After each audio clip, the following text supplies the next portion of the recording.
हरे कृष्णा।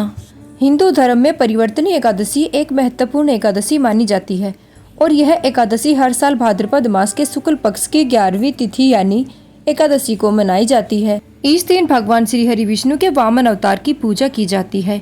कहा जाता है कि इस दिन भगवान श्री हरि विष्णु अपनी योग निद्रा में लीन रहते हुए करवट लेते हैं, इसीलिए इसे परिवर्तनी एकादशी भी कहा जाता है और इसे पद्मा एकादशी और पार्श्व एकादशी के नाम से भी जाना जाता है। हिंदू धार्मिक मान्यताओं के अनुसार जो भी भक्तिपूर्ण समर्पण के साथ इस व्रत का पालन करते हैं उन्हें अच्छे स्वास्थ्य, धन और सुख की प्राप्ति होती है। इस दिन भगवान विष्णु की आराधना करने और दीन दुखी निर्धन लोगों को दान देने से पिछले जन्म के सभी पापों का नाश हो जाता है। इस शुभ दिन पर व्रत रखने से लोगों को मृत्यु के बाद मोक्ष की प्राप्ति होती है। परिवर्तनी एकादशी पवित्र चातुर्मास के समय आती है, इसीलिए इस एकादशी को सबसे शुभ और सर्वोच्च एकादशी माना जाता है। ब्रह्म वैवर्त पुराण में धर्मराज युधिष्ठिर और भगवान श्री कृष्ण के बीच हुई एक गहन वार्ता में परिवर्तनी एकादशी के महत्व के विस्तार को बताया गया है। इस दिन दान करने से न केवल जरूरतमंदों की मदद होती है, बल्कि दान देने वाला व्यक्ति भी धार्मिक और आध्यात्मिक रूप से समृद्ध होता है। दान का अर्थ है अपनी संपत्ति, समय और ऊर्जा को दूसरों के लाभ के लिए अर्पित करना और सनातन परंपरा में दान को आत्मिक उन्नति का भी साधन माना जाता है। उपनिषद में दान का उल्लेख करते हुए कहा गया है, श्रद्धाम देयम अश्रद्धाम अदेय, अर्थात हमेशा पूरी श्रद्धा और भाव के साथ दान करना चाहिए। बिना श्रद्धा के दान कभी नहीं देना चाहिए।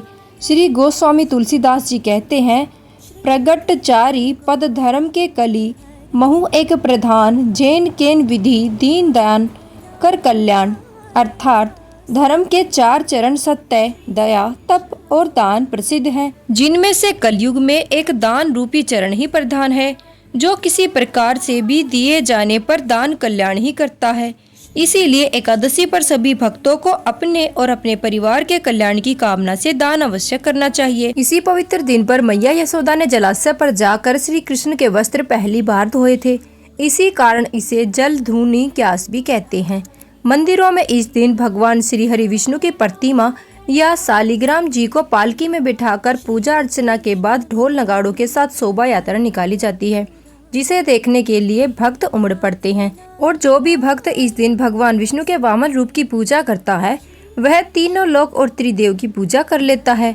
इस बार भाद्रपद शुक्ल पक्ष की एकादशी प्रारंभ होगी 13 सितंबर शुक्रवार रात 10:31 से, जिसकी समाप्ति 14 सितंबर दिन शनिवार को रात 8:41 पर होगी। इसीलिए इस बार केवल 14 सितंबर दिन शनिवार को ही परिवर्तनीय एकादशी का व्रत रखा जाएगा और व्रत से एक दिन पहले 10वीं तिथि के नियमों का पालन करके व्रत रखने के बाद अगले दिन रविवार को व्रत का पालना किया जाएगा। द्वादशी तिथि प्रारंभ होगी 14 सितंबर शनिवार रात 8:42 से और द्वादशी तिथि समाप्त होगी 15 सितंबर रविवार शाम 6:12 पर। व्रत का पालना 15 सितंबर दिन रविवार को सुबह 6:17 से 9:10 के बीच में किया जाएगा। एकादशी व्रत का पालन हमेशा निर्धारित मुहूर्त में करना चाहिए और एकादशी के दिन भूलकर भी चावल या चावल से बनी वस्तुओं का, लहसुन, प्याज आदि का सेवन नहीं करना चाहिए। 10वीं तिथि को तुलसी के पत्ते तोड़कर रख लिए जाते हैं, क्योंकि एकादशी के दिन तुलसी के पत्ते तोड़ना वर्जित माना जाता है। इस बारे में और अधिक जानकारी जानने के लिए हमारे चैनल पर आगे आने वाली वीडियो को जरूर देखिएगा। जानकारी अच्छी लगी है तो वीडियो को लाइक करके कमेंट बॉक्स में जय श्री कृष्णा जरूर से लिखिएगा।